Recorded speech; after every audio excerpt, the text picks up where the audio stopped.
اعوذ باللہ من الشیطان اللعین الرجیم بسم اللہ الرحمن الرحیم الحمد للہ رب العالمین والصلاة والسلام علی اشرف الانبیاء والمرسلین سیدنا و نبینا و شفیعنا ابی القاسم محمد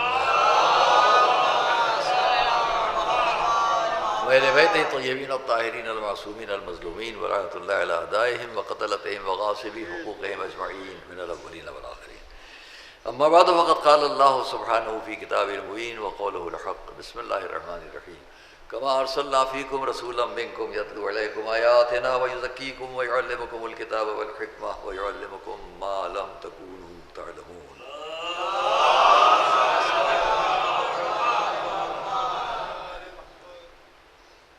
ظاہر ہے کہ آج کی مجلس بھی ہماری 3:05 یا 10 منٹ پر ختم ہوگی، چونکہ ہم نے کچھ وقت زیادہ لے لیا ہے، لیکن 5-10 منٹ ہم آگے تک پڑھیں گے، یہ پیشگی گزارش ہے. آئیے ہم دیکھیں اہل بیت اور قرآن. بہت جلدی چند باتیں جو بچوں کے ذہنوں تک پہنچ جائیں. کل بھی میں نے آپ سے عرض کیا، آج بھی کتنا ربط ہے، کیا رشتہ ہے اہل بیت علیہم السلام کا قرآن سے. ہم آج آپ کے سامنے یہاں پہلے تو 3 جگہوں سے آیتیں پڑھیں گے جو آپ سب جانتے ہیں، اور یہ وہ آیات قرآنی ہے کہ جس پر وہ تمام علماء اسلام کہ جو تاریخی حیثیت سے یا تفسیری حیثیت سے چیزوں کو بیان کرتے ہیں وہ بیان ہو گئے. ایک صلوات بھیجیں مولانا.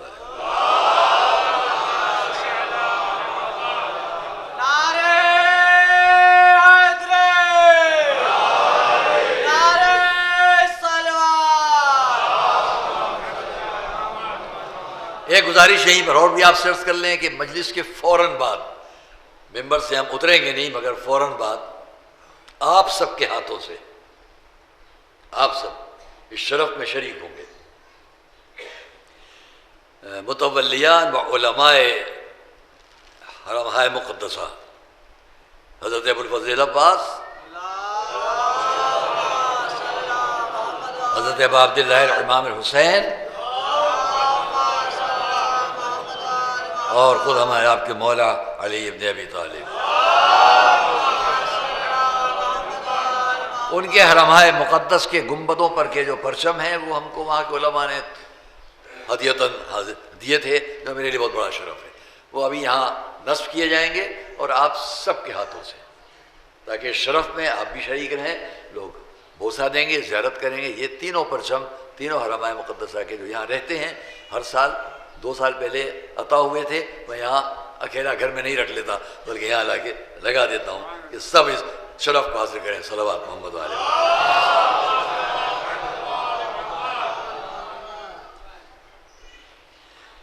اہل بیت اطہار اور قرآن، 3 آیات 3 جگہوں سے. اب اگر میں ان 3 جگہوں سے آیات پر بات کروں تو متاسفانہ وقت بالکل نہیں ہے، کیونکہ میں جیسے ہی بات شروع کروں گا ایک ہی آیت پر تب بھی وقت ختم ہونے لگے گا. پھر بھی میں کوشش کرتا ہوں جس کو تمام علماء اسلام نے نقل کیا کہ ہاں یہ اہل بیت اطہار کی شان میں ہے. ان میں سے ایک آیت، اور وہ پہلے یہ سمجھ لیجئے کہ یہ سورہ مکی کون سے ہیں اور سورہ مدنی کون سے ہیں. اس پر میں ابھی تفصیل سے آپ سے بات کچھ کروں گا. اور یہ آیت کہ جہاں حضور نے اپنے اہل بیت کی محبت کے بارے میں بات کی، اس کے شروع میں آیت ایک ہے جس کے اندر حضرت ابراہیم کے صحیفوں سے متعلق اور جنت میں ہماری آپ کی خواہشات کے مطابق تذکرے ہیں. الگ پورا ایک بیان چاہیے. تو میں نے اشارہ دیا کہ ہماری آپ کی جنت کے خواہشات، حضرت ابراہیم کے صحیفے اور صحیفوں سے مطابقت رکھتے ہوئے جنت کے خواہشات. جنت میں کیا ہوگا، کوئی خواہش کرے تو کیا ہوگا، اس پر ہے بات، وہ ہم چھوڑ رہے ہیں کیونکہ ہماری باقی باتیں رہ جائیں گی۔ ہاں بس اتنا کہتے ہیں کہ یہ آیت 2 آیتیں ہیں، 2 میں پہلی آیت وہ ہے جو میں نے آپ سے بات بیان کی، اور دوسری فوراً متصل آیت جو اس سے مطلب قریب بالکل مل کر ہے، متصل ہے، تو یہ ہے جس آیت کا ایک فقرہ آپ سنتے ہو۔ آپ حضرات اس آیت سے متعلق ایک فقرہ سنتے ہیں، سناؤں، سب کو یاد ہوگی۔ بسم اللہ الرحمن الرحیم۔ قل لا اسألکم علیہ اجرا الا المودۃ فی القربى۔ اس آیت کا شروع کیا ہے، بات کیا ہے، وہ بھی چھوڑتا ہوں۔ یہ آیت اتنا تفسیر و تاریخ کی روشنی میں بیان کر دوں کہ اہل بیت سے متعلق ہے کہ نہیں ہے، اور وہ باتیں ہم نہیں کہیں گے جو ہمارے علماء سے نقل ہیں۔ عالم اسلام کا ایک مفسر گزرا ہے، بڑا نام ہے فخر الدین رازی، ان کی تفسیر ہے تفسیر رازی۔ دوسرے ایک بہت بڑے عالم گزرے ہیں، مفسر گزرے، ان کا نام ہے علامہ جار اللہ زمخشری، صاحب تفسیر کشاف۔ تفسیر کشاف کے ٹائٹل پیج پر لکھا ہوا ہے الجہل کالداء والکشاف کشافی۔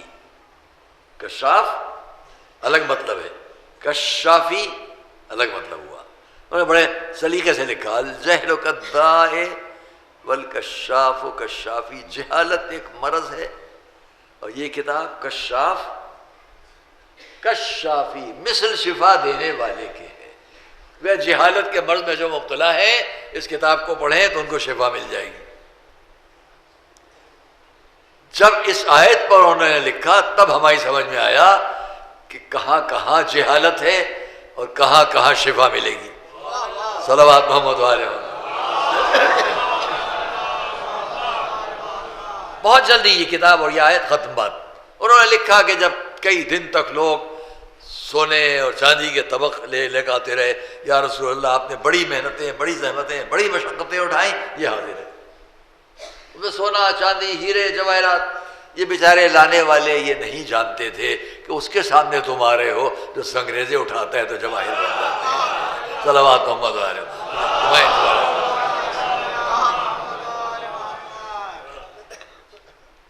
اس وقت حضور نے 14 احادیث بیان فرمائی، 7 محبت اہل بیت میں اور 7 عداوت رکھنے والوں کے لیے۔ عداوت والوں کا بیان کر دوں۔ آپ نے فرمایا کہ جو اللہ من کان عدوا، جو دشمن ہوگا ان اہل بیت کا، جاء یوم القیامہ، قیامت کے دن وہ اس شان سے آئے گا، مکتوب بین عینیہ، اس کی دونوں آنکھوں کے درمیان لکھا ہوا ہوگا۔ غور کیجیے گا، 7 آیتیں الا ومن مات علی حب آل محمد پر، اس میں ہر ایک میں الا ہے، صرف پہلی حدیث میں لفظ الا نہیں ہے، وہاں صرف ہے من مات علی حب آل محمد، باقی سب میں الا کا مطلب کیا ہے، آگاہ ہو جاؤ۔ یہ 7 حدیثیں حب اہل بیت پر، اور 7 جو بغض اہل بیت پر ہیں، الا ومن مات علی بغض آل محمد، جو بغض آل محمد دل میں رکھ کر مر جائے، جاء یوم القیامہ، وہ قیامت کے دن اس شان سے آئے گا، مکتوب بین عینیہ۔ رازی لکھ رہے ہیں، رازی، اور وہ بھی لکھ رہے ہیں، انہیں سے رازی نے نقل کیا ہے خود جار اللہ زمخشری سے، صاحب تفسیر کشاف سے نقل کیا ہے انہوں نے۔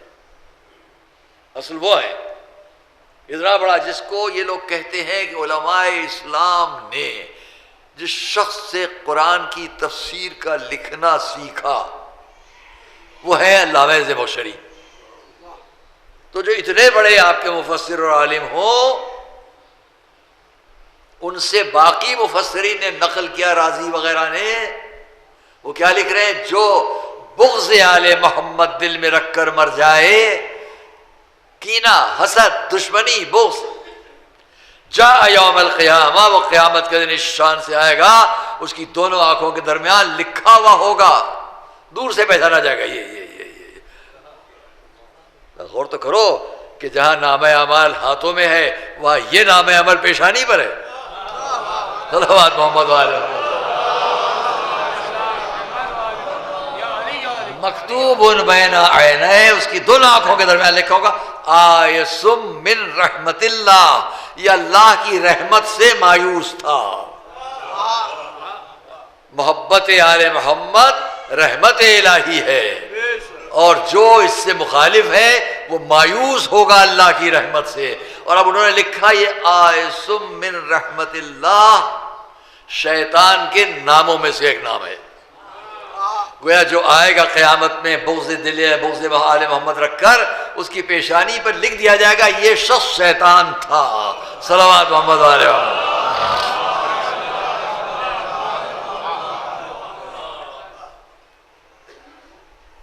اب آئیے دوسری آیت، اس کو بھی جلدی سے تمام کر لیں، بہت ہی لطیف باتیں آپ کے سامنے پیش کرنے جا رہا ہوں ابھی میں، انشاءاللہ یاد رہ جائے۔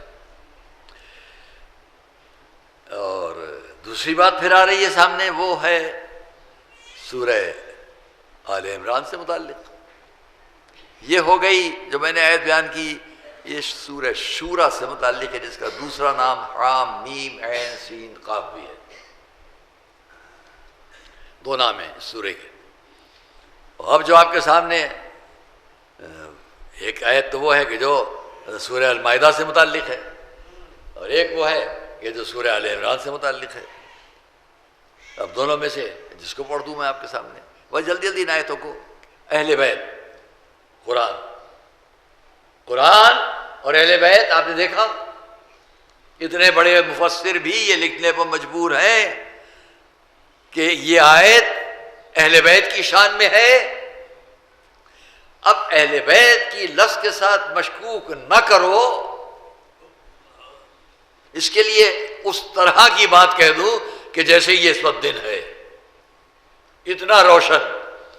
ویسے ہی علامہ زمخشری نے 2.5 پیج 2.5 صفحے پرانے زمانے اس کے آخری میں لکھا کہ لوگوں نے پوچھا، اب تو کوئی شک نہیں رہ جائے گا، لوگوں نے پوچھا یا رسول اللہ آپ کے اہل بیت کون ہیں؟ اب مجھے کوئی 5واں نام دکھلا دو وہاں پر جو رسول نے نقل فرمایا ہو۔ 4 ہی نام بیان کیے اس پورے مجمع سے جو میدان میں کھڑا ہے، علی، فاطمہ، حسن، حسین۔ بلند آواز سے سب صلوات۔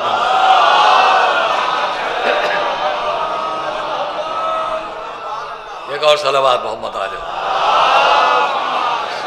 معلوم ہوا؟ اب تو کوئی شک نہیں کہ اہل بیت کون۔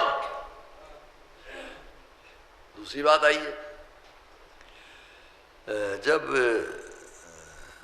سورہ آل عمران کی بات ہے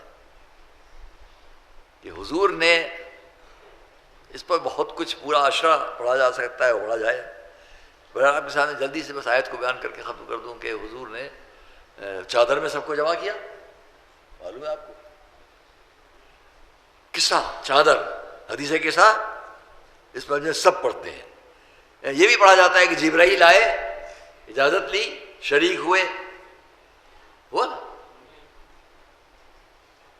پھر آپ کے اشتیاق کے لیے یہاں پر ایک بات چھوڑوں گا، بیان نہیں کروں گا، نہیں بیان کروں گا، آگے دیکھیں گے آپ۔ جب جبرائیل آئے تو آپ نے منظر سنا، یہ تو ہمیشہ پڑھتے ہیں نا حدیث کے سامنے، رب اتعذنی ان اہبط الی الارض یکون منہم سادسا، والے والے کیا مجھے اجازت ہے میں بھی نیچے جاؤں، میں چھٹا بن جاؤں؟ اجازت ملی، نیچے آئے، چادر میں گئے اجازت لے کر۔ یہ تو ہم سب جانتے اور سنتے ہیں، لیکن جبرائیل واپس بھی تو گئے ہوں گے۔ سن کر آپ اتنا خوش ہو گئے، اگر میں بیان کروں کہ واپسی کیسے ہوئی، صلوات محمد علیہ محمد۔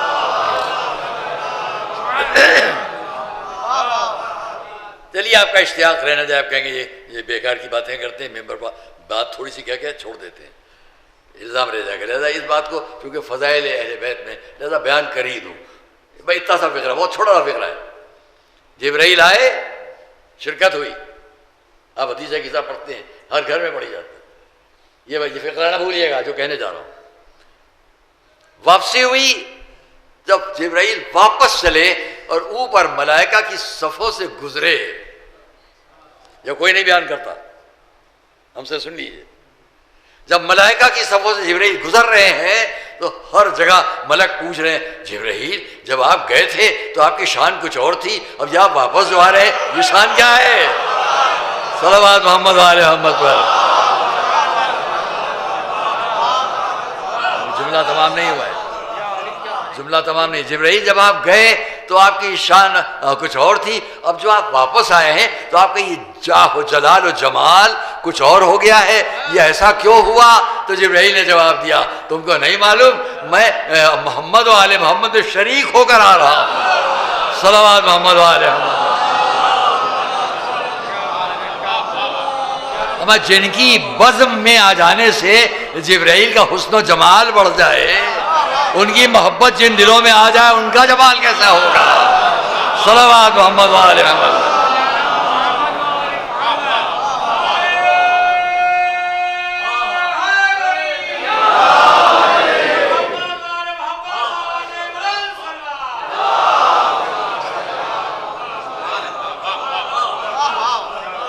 میں مستند روایات پڑھتا ہوں، یہاں وہاں سے نہیں، جو دیکھتا ہوں وہ بیان کرتا ہوں.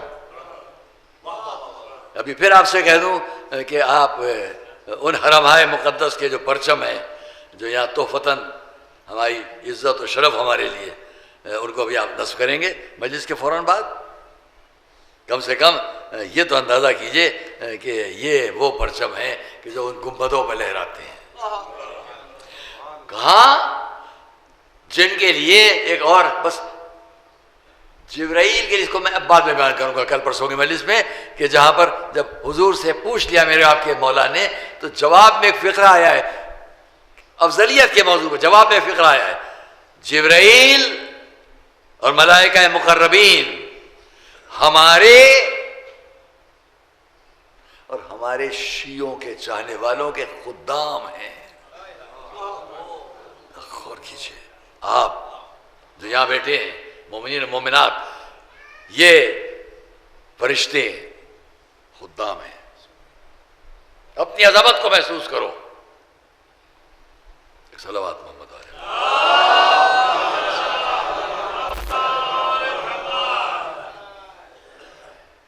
ایک جملہ اور کہہ لوں آپ سے، بہت سی باتیں ہیں جو وقت نہیں رہتا. افسوس ہوتا ہے مجھے کہ میں عشرے کی وقت کی پابندی کے اندر رہتا ہوں، اسی حساب سے بات بھی ہوتی ہے. میں نے آپ سے آیت ابھی تھوڑی دیر پہلے آئے مودت پڑھی، اس کا ایک فقرہ ہے لہم ما یشاؤون عند ربہم. اس سے پہلے کی آیت کا ایک فقرہ ہے لہم ما یشاؤون عند ربہم. حضرت ابراہیم نے کچھ چاہا، ہر ایک نے. الگ گفتگو ہے عزیزان گرامی، بیچ میں باتیں کہہ لوں. ہر نبی نے وہاں سے کچھ چاہا. ہمارے نبی نے بھی چاہا، ہر نبی نے چاہا. وہ جو آپ سنتے ہیں قرآن کی آیات آپ پڑھتے ہیں جس میں حضرت ابراہیم نے عرض کی رب ارنی کیف تحیی الموتیٰ، پالنے والے یہ بتا دے کہ تو مردوں کو کیسے زندہ کرے گا. اور وہاں سے حکم آیا فخذ اربعۃ من الطیر، یہ 4 پرندے لو اور یہ کر ڈالو. وہ چھوڑتے ہیں ہم پوری بات. تمنا تو کی حضرت ابراہیم نے رب ارنی، پہلے یہ دکھا دے. ہر نبی کی کچھ نہ کچھ تمنا، چاہے عذاب ہو امت کے لیے اسی کی دعا ہو. حضرت نوح حضرت رب اغفر لی ولوالدی ولمن دخل بیتی مؤمنا وللمؤمنین والمؤمنات. یا دوسری رب اغفر لی، اور مختلف مواقع اور انبیاء کی. یہاں ہمارے حضور یہی آیت انما یرید اللہ. جب اس آیت کی منزل آئی اور جبرائیل اور سب ہیں اس موقع پر کیا ہوا؟ ہر نبی نے کچھ نہ کچھ تمنا کی ہے. میرے نبی نے صرف ایک ہی تمنا کی ہے، اور وہ کیا؟ جب زیر چادر سب کو دیکھا تو اٹھے، ہاتھ اٹھائے، اللہم ہؤلاء اہل بیتی، پڑھنے والے یہ ہے میرے اہل بیت، صلوات محمد والے محمد۔ مجھے بڑی خوشی ہے کہ آپ پوری توجہ سے ان باتوں کو محفوظ کر رہے ہیں، ایک صلوات محمد والے محمد پر۔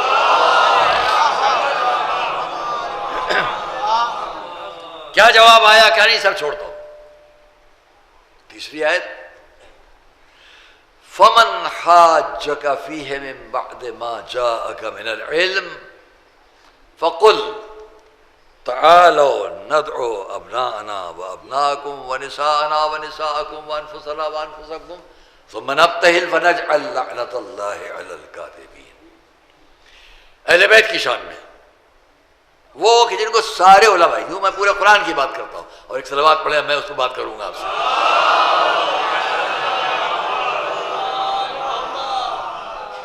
سننا چاہیں گے آپ لوگ؟ تھوڑا بہت اس پہ لیں گے ہم۔ تمام آیات، تمام جگہوں پر ہم ذکر کر سکتے ہیں خود مولا علی کی شان میں کہاں کہاں۔ یہ بھی چھوڑا میں نے، تینوں آیتوں کو بس ایک ایک جملہ کہہ کے چھوڑ دیا، ہر ایک پر پورا خمسہ عشرہ پڑھا جائے۔ یہاں بھی یہی ہے کہ نجران کے نصارہ اور ادھر یہ 5، یہ سامنے شخصیتیں جن کے سامنے کیا کیفیات ہے، وہ سامنے نجران کے نصارہ، ادھر سامنے بیٹھے آئے، بڑے بڑے لوگ تھے، ان میں سب علماء تھے۔ نصارہ نجران کے 40 علماء آئے۔ وہ مجھے ایک بات یاد آ گئی، جب رسول کی رسالت کی تبلیغ کی ابتدا تھی تب دسترخوان پر 40 بیٹھے تھے، اور جب رسول نے ہجرت کی شب ہجرت اختیار کی تو قتل رسول کے مشورے میں بھی 40 تھے، اور جب آخر امور میں نجران کے نصارہ آئے مقابلہ کرنے تب بھی 40 تھے۔ ہم یہی کہہ سکتے ہیں جو مقابلے پائے گا وہ اپنا 40واں منا سکتا ہے، اس کے علاوہ اور کچھ نہیں۔ صلوات محمد والے محمد۔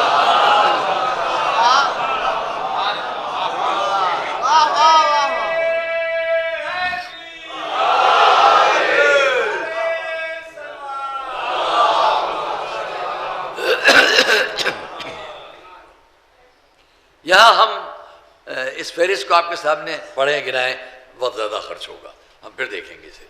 فی الحال اتنا آپ سرچ کرتے ہیں تمام قرآن اور اہل بیت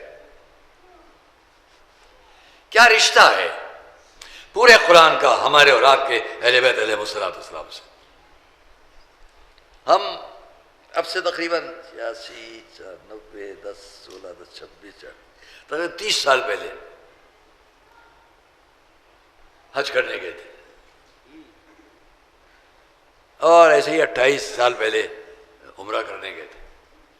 جب حج کرنے کے لیے گئے تو ہمارے جو معلم تھے ان کے وہ سارے یورپین امریکن حاجیوں کو اپنے یہاں لیتے تھے، ان کے بھائی کے یہاں سب ہندوستانی حاجی جاتے ہیں، ہمارے ہندوستان کے حاجی حجاج سب جاتے ہیں۔ اب پتہ نہیں کیا حالات پیش آ چکے، میں تو بہت پہلے کی، ابھی ہمارے عزیز بھائی جناب قاسم صاحب تشریف فرمائیں، یہ ابھی حج کر کے آ چکے پچھلے سال، نہایت خطرناک حالات، تو جتنے حاجی اب جاتے ہیں فرق ہو چکا ہے۔ ہم اس وقت کی بات کر رہے ہیں تو اس وقت میں حاجی کا نام کچھ لکھواؤ ملتا تھا کوئی نہیں، اب آپ ان کے عمرہ جو عامل ہو، عامل کا نام میں نے لکھا فلاں، جو کتاب میں لکھا ہے انہوں نے کہا نہیں آپ فلاں عامل کے پاس رہیں گے، پاسپورٹ ہمارا اس عامل کے پاس، ہمیں جانا ہے ان عامل کے پاس۔ جہاں ہم تھے تو ہم نے یہ طے کیا کہ ہم حمید الحسن اکیلے ہو، کیوں نہیں حاجیوں کی خدمت ہو، ایک والنٹری گروپ بنا لو اور ان کے ذریعے ہم ان کی خدمت کریں، جو ہمارے ہندوستان کے بھارت کے حاجی آ رہے ہیں، اس لیے کہ یہاں سے جو بوری حضرات جاتے ہیں ان کے لیے بہت انتظام، یہ سب یوں ہی۔ تو ہم نے وہاں پر جہاں تھے ہم نے محسوس کیا یہی سارے حاجی آئیں گے، اور ہم نے انتظام کیا، بڑے پیمانے پر ہمارا وہ کام چلا، اللہ کا شکر ہے، اور بہت کام۔ ہمارا ایک والنٹری گروپ تھا جو یہاں وہاں سے، کیونکہ زیادہ تر لوگوں کو معلوم تھا کہ یہ اس عامل کے پاس ہے، لہذا لوگ وہی نام لکھواتے تھے. میں صاف صاف کہتا ہوں جناب مولانا غلام عسکری صاحب علی اللہ مقامہ، وہ بھی حمید الحسن ہی آئے تو آئے وہیں آئے، اور اس وقت ان کی اہلیہ خدا ان کو لمبی زندگی عطا فرمائے. جناب مولانا غلام عسکری صاحب ہمارے لیے بمنزل استاد کے تھے. انہوں نے بھی ایک موقع پہ بھائی حمید الحسن میں چاہتا ہوں میری اہلیہ جو ہے ان کا بھی طواف ہو جائے، ایک طریقہ رہے گا اس ہجوم میں. میں نے کہا آپ فرمائیے. کہنے ایسا کرتے ہیں کہ تم آگے آگے رہو، وہ تمہارے کندھے پر، اور میں ان کو لے کر چلوں تاکہ مجمع میں منتشر نہ ہو جائیں. یہ ایک حج کا طریقہ میں بتا رہا ہوں. وہاں یہ سارے امور ہم بہت جذبے کے ساتھ کہ چلو اکیلے ہو، 6 منزل تک حاجیوں کے بستر لاد کے اور ٹرک لاد کے ہم جاتے تھے اپنے. اگر وہ لفٹ فیل ہو گیا لائٹ ہے تو چلو، یہ سب کرتے تھے. انگلیاں زخمی ہیں ان کو عمرہ کراتے ہوئے، ان کو وہ سب طواف کراتے. اسی میں عزیزان گرامی ہمارا جو اصل معلم تھا، اصل معلم، ان کے درمیان اکیلا میں ہندوستانی تھا. آفس ایک تھا، اس میں اس کے بھائی کے پاس سارا ہندوستان اور ان کے پاس اکیلا میں. اس کو بڑی محبت ہوئی تو اس نے اپنا شجرہ بھی پورا مجھ کو دیا ہے جو میرے پاس ہے. اس کے 2 بڑے بھائی وہاں کے بڑے بڑے عہدوں پر تھے اور وہ خود ڈائریکٹر لیبر منسٹری کا رہے. انہوں نے مجھے ایک رات یہ کہا کہ میں چاہتا ہوں کہ آپ کو کچھ اپنے ساتھ اپنے گھر لے چلوں، کچھ چائے پلاؤ. چلیے، وہ مجھے لے کر گئے. توجہ کیجیے گا حضرات، اہل بیت اور قرآن. کل سے انشاءاللہ اگر آپ میں سننے کا جذبہ ہے تو ہم پڑھیں گے. سننے کا جذبہ اگر ہے، بہت ہوتا ہے یہ کیا ہے خیبر و خندق، لیکن ہم کل سے انشاءاللہ جنگ پر پڑھیں گے، اسلامی جنگ.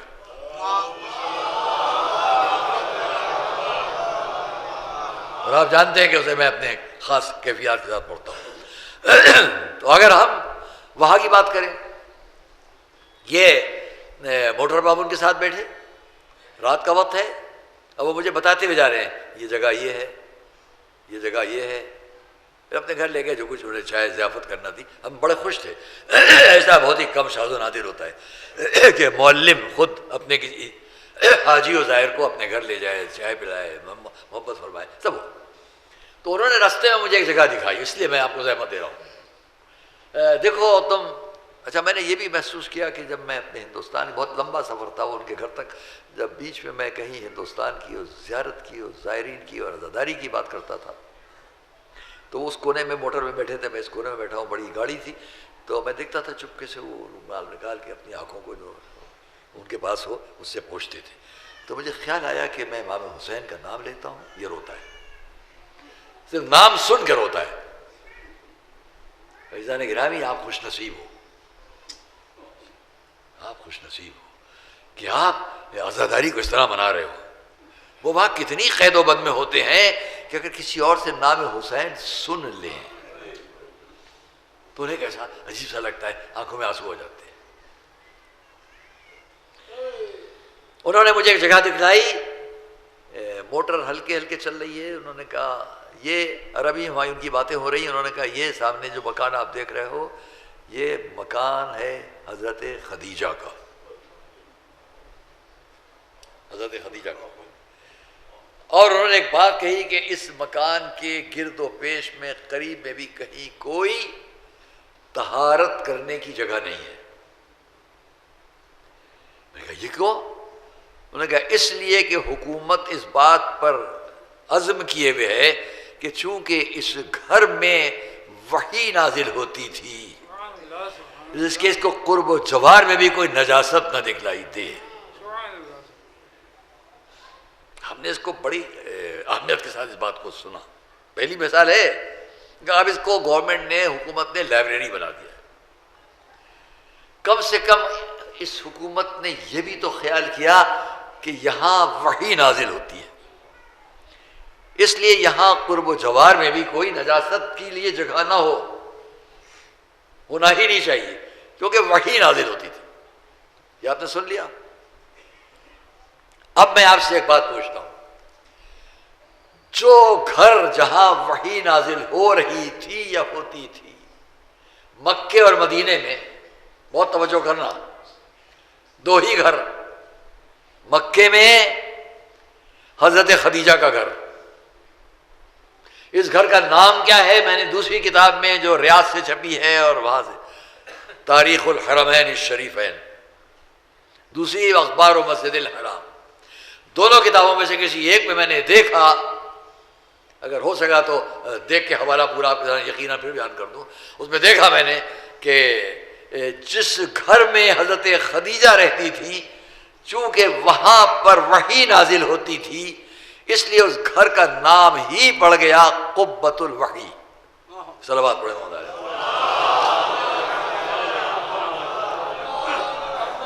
اس تفصیلات کو یہی چھوڑتا ہوں تاکہ وقت کے اندر گفتگو ختم ہو جائے. ان تفصیلات کو چھوڑتے ہوئے جب میں مدینے آیا، مکے کی بات چھوڑیے، اب جہاں پر اس گھر پر عزیزوں اور دوستوں ایک صلوات پڑھیں، تھوڑا سنا دوں.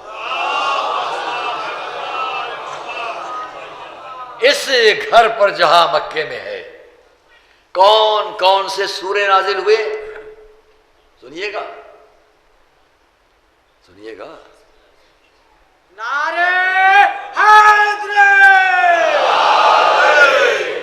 کون کون سے سورے نازل ہوئے؟ سورہ الحمد. گھر کس کا؟ ابھی آپ چونک جائیں گے اگر میں ایک جملہ کہوں. گھر کس کا؟ حضرت خدیجہ کا. سورہ کون سا آیا؟ سورہ الحمد. کیا اس کے بغیر کسی مسلمان کی کہیں بھی نماز ہو سکتی ہے؟ سب اختلاف ہو، لیکن اس میں کسی فرقے میں کسی مسلک میں اختلاف نہیں ہے کہ اگر الحمد نہیں تو نماز نہیں. بس اس سے پہچان لو یہ تحفہ بھی کس گھر کا ہے. صلوات محمد علیہ محمد. زور سے صلوات پڑھیں محمد علیہ محمد.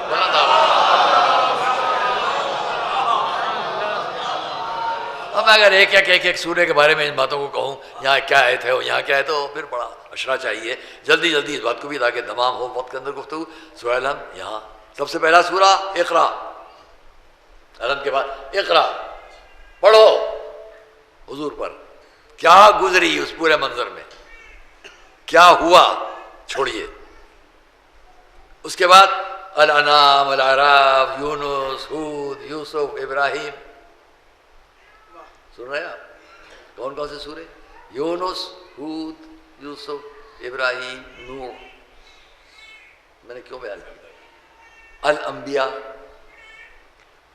مجھے حیرت ہوئی کہ الانبیاء تمام انبیاء، باقی انبیاء کے نام پر جو سورے ہیں، جب یہ نازل ہو رہے ہیں مکے میں اور حضور جہاں ہے اس گھر میں وحی آ رہی ہے، وحی آ رہی ہے، تو کم سے کم اتنا تو سمجھ لو کہ یہ گھر وہ تھا جہاں انبیاء کے تذکرے ہوتے تھے.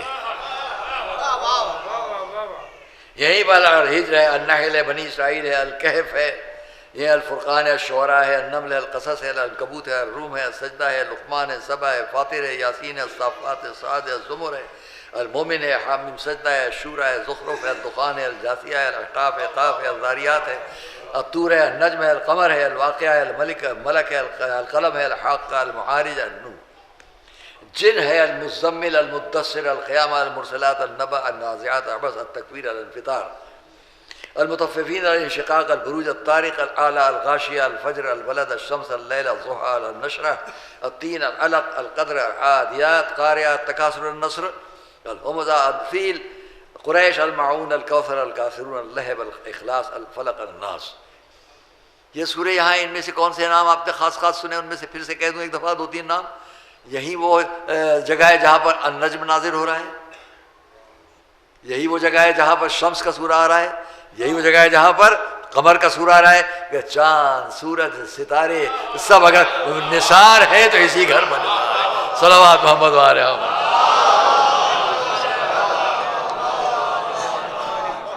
86 سورے، 86.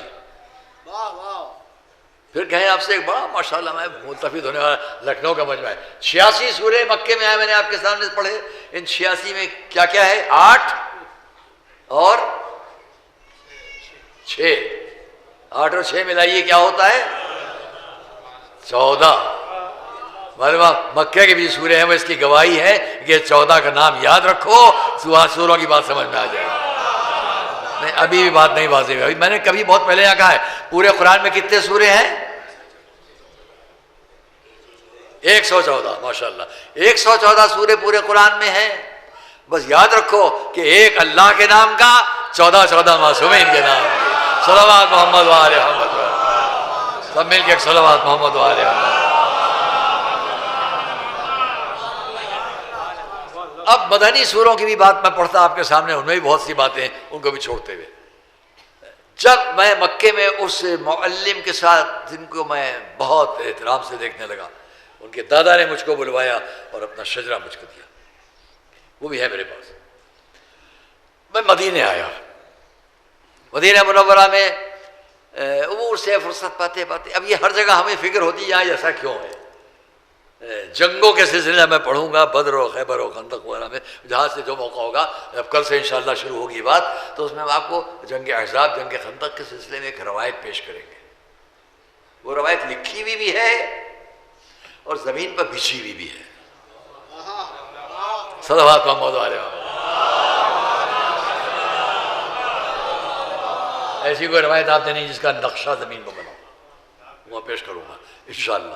تو آئیے ہم نے اسی میں سے ایک بات یہ بھی دیکھی، جب ہم روضہ رسول تک گئے، بہت دفعہ گئے اسی زیارات کے زمانے میں، حج کے زمانے میں، پھر جب عمرہ کرنے گئے، ہم گلیاروں سے ہوتے ہوئے جب وہاں تک پہنچتے تھے کہ اب روضے میں داخل ہو رہے ہیں. اب مجھے پتہ نہیں اب کیا تبدیلی کریں، اس وقت کی بات ہم پیش کر رہے ہیں. جب ہم ایک چوڑا راستہ، جیسے معاذ اللہ بلا تجویز جس میں ہم اور آپ بیٹھے ہوئے، اس سے تھوڑا کم، اس چوڑے راستے سے اب ہم اندر داخل ہوئے. اس راستے کا نام کیا ہے؟ تاکہ پہچان کے لیے نام رہتے ہیں. وہاں آپ کس دروازے سے جا رہے ہیں؟ مکے میں، مدینے میں آپ کو دروازے کا نام یاد رکھنا ہے، باب فلاں باب فلاں، تاکہ آپ بھٹک نہ جائیں اور جہاں سے آپ چلیں وہاں تک آپ پہنچ جائیں. ہمارا قریبی راستہ جو محل بنی ہاشم سے ہوتا وہاں تک آتا تھا، جو جنت البقیع کی طرف سے ہوتا ہوا. جب ہم وہاں تک پہنچے تو بہت توجہ سننا جہاں جاؤں، یہ راستہ اور اب یہ دروازہ بلا تشبیہ. ہم یہ آئے، یہ دروازے پر کھڑے ہوئے، سامنے کیا ہے؟ یہ دروازہ کیا کہلا رہا ہے؟ اور بالکل سامنے جو روضہ رسول ہے وہ کیا کہلا رہا ہے؟ اس کا نام ہم بعد میں لیں گے. یہ دروازہ کیا کہلا رہا ہے اس کا نام ہم ابھی لیں گے، مگر ذرا بعد میں. میں وہاں پہنچا، ذریعہ پہنچا، روز آتا تھا. اب ذہن میں مانے کی بات ہے تو میں نے دیکھا دو بڑے بڑے تالے قفل، دو بڑے بڑے موٹے تالے، 2 یا 3 یا 4 سامنے ایک کھڑکی نما جگہ ہے. اسی حضور کی زری جو ہے روزے کی، اس کی جالی ہے. اس جالی میں یہ موٹے موٹے، اسی اندر یہ بڑے تالے پڑے ہیں. تو جو وہاں عسکری فوجی اپنے ڈریس میں کھڑا ہوا تھا، میں نے اس سے پوچھا یہ قفل یہاں کیوں پڑے؟ تھوڑا وقت تھا، اتنا ہجوم نہیں تھا اس وقت، تو میں نے اس سے پوچھا یہ تالے یہاں کیوں پڑے ہیں؟ میرے بچوں سننا، اس نے جواب دیا ھذا بیت فاطمہ رضی اللہ تعالی عنہا. حیرت میں ہو گیا. میں نے کہا یہ کھڑکی کیوں ہے، یہ تالے یہاں کیوں پڑے ہیں؟ تو اس نے مجھے چپکے سے کہا یہ حضرت معصومہ کا گھر ہے. گویا حضور کی زری سے مل کر جہاں ہے وہاں پر چاروں طرف لوگوں کے حجرے تھے نا، تو یہ حجرہ ھذا بیت فاطمہ رضی اللہ تعالی عنہا. جب اس نے یہ کہا تو فوراً ذہن میں بات آئی، اما تم یہاں کھڑے ہوئے ہو، جو سیدہ کا، معصومہ کا، شہزادی کا گھر ہے، یہ پیچھے دروازہ کیا ہے؟ اب آپ کو بتاؤ، میں نے پلٹ کے دیکھا، اس دروازے پہ آ کے کھڑا ہو گیا. تو اس دروازے کا نام سنو، دروازے کا نام ہے باب جبریل. ماشاء اللہ، صلوات محمد علیہ محمد. بات سب کی سمجھ میں آ گئی. یہ ہے باب جبریل، یہ ہے بیت فاطمہ. اب پہچان لو، ادھر ہی سے جبریل آتے تھے اور شہزادی کے گھر تک وہی پہنچواتے تھے. مکہ ہے تو قرآن کے نزول کا مرکز بیت خدیجہ، مدینہ ہے تو قرآن کے نزول کا مرکز بیت فاطمہ. یہ میں نے 2 جملے اس لیے عرض کر دیے کہ پورا قرآن اور اہل بیت اگر سمجھنا ہو تو یاد رکھو یہ گھر یہ دروازے نہ ہوتے تو قرآن ملتا کہاں سے؟ صلوات محمد والے محمد، سب مل کر ایک صلوات محمد والے محمد۔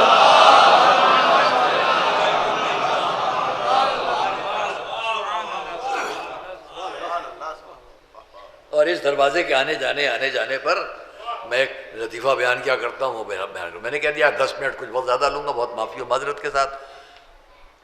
ہوا کیا، ایک بہت بڑے وائس خطیب گزرے ہیں علامہ سبزواری،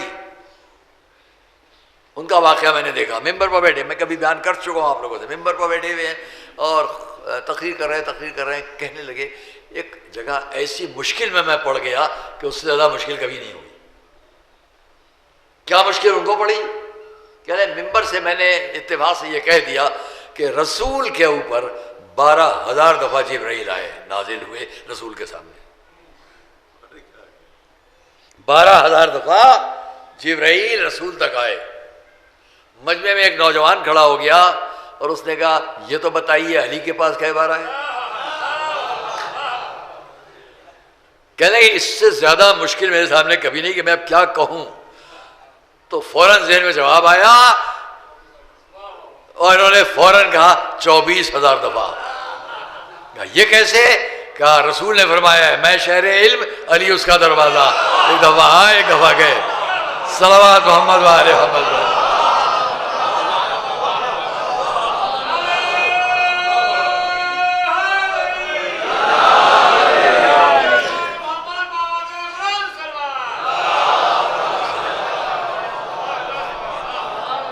ایک صحرائی عرب کا اسی سے ملتا جلتا سن لیجئے، بزم رسالت ہے، سب لوگ بیٹھے ہوئے ہیں، بڑے بڑے لوگ بیٹھے ہیں، اور ایک صحرائی عرب آیا، آتے اس نے سب کو دیکھا، میرے آپ کے مولا بھی تشریف فرما تھے، اس نے فوراً کہا السلام علیکم یا امیر المومنین۔ لوگوں نے پلٹ کے غصے سے دیکھا، ہیں ارے سامنے رسول بیٹھے، تم کو پہلے انہیں سلام کرنا چاہیے تھا، تم نے علی کو پہلے سلام کیوں کیا؟ آپ لوگوں کو کچھ سمجھ ہے کہ نہیں؟ رسول ہی نے تو فرمایا میں شہر علم، علی اس کا دروازہ۔ آدمی پہلے دروازے پہ آ کے سلام کرے گا کہ پہلے باہر جا کے سلام کرے گا؟ صلوات محمد والے محمد پر۔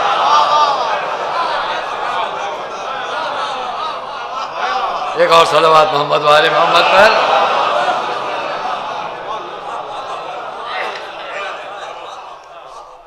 ہاں دوستو عزیزو، آج 4 محرم، بغیر کسی تمہید کے کہوں گا،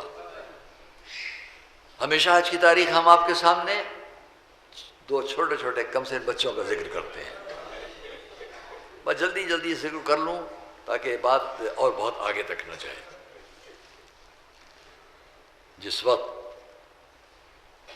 علامہ صدوق نے اس کو لکھا، بہت بڑے عالم، ایک ان کی روایت ہے، ایک تاریخ الخمیس میں دوسرے لوگوں کی روایت ہے، اللہ کی روایات ہیں، لیکن میں اس کو اپنے طور پر پڑھ لیا کرتا ہوں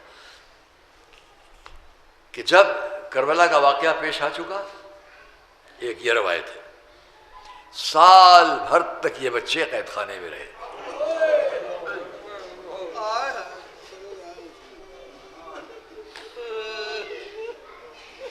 میں اس کو تفصیل میں نہیں جا سکتا، لیکن پوری تحقیق کے بعد کوئی بات کہنا ممکن ہے۔ ہمارے سامنے روایات ہیں،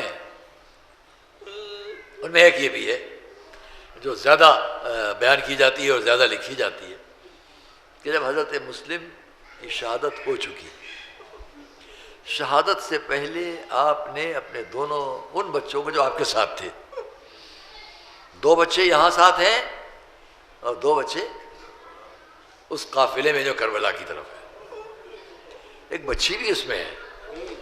میں اس بچی کا ایک ذرا سا ذکر کروں گا اور بیان ختم کر دوں گا۔ جناب مسلم کے وہ دونوں بچے جو ساتھ میں تھے، جب حضرت مسلم نے اندازہ کر لیا کہ اب اس غریب الوطنی میں، اس پردیس اور غربت میں اب سارے حالات بدل گئے ہیں، تو قاضی شرائح کہلاتا ہے، اس کے یہ تاریخ الخمیس اس کے حوالے اپنے بچوں کو کر دیا۔ اور جب جناب مسلم کی شہادت ہو چکی تو اب تاریخ کہتی ہے کہ حالات کی خرابی کو دیکھتے ہوئے قاضی نے بھی یہ چاہا یہ بچے یہاں سے جائیں۔ اپنے بیٹے کو بلا کر کہا ان بچوں کو لے جا کر دیکھو کوئی قافلہ اگر جا رہا ہو مدینے کی طرف تو ان کے سپرد کر دینا، رات کے اندھیرے میں لے کے جاؤ اور ان کو ان قافلے کے حوالے کر دو جو مدینے جا رہا ہو۔ ان کا لڑکا ان دونوں بچوں کو لے کر آیا، انتظار کیا، ایک قافلہ شہر مدینہ پر جا رہا ہے دور سے۔ ذرا سوچیے خانواد رسالت بچوں پر کیسا وقت آ چکا ہے کہ ان کے ساتھ بھی کوئی ہمدردی کرنے والا نہیں۔ میں اتنا کیا کہ آ کر دونوں بچوں سے کہا وہ سامنے کارواں جا رہا ہے، مدینہ کی طرف جا رہا ہے، آپ اس کے ساتھ ہو جائیں، اور خود واپس چلا گیا۔ دو معصوم چھوٹے چھوٹے بچے، رات کا اندھیرا،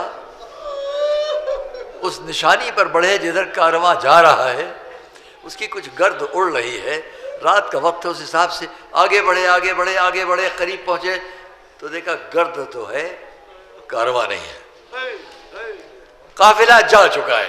ساری رات اسی صحرا میں بچوں نے راستہ تلاش کرنے میں چکر کاٹے، اور صبح ہوتے ہوتے ایک مکان تک پہنچ گئے۔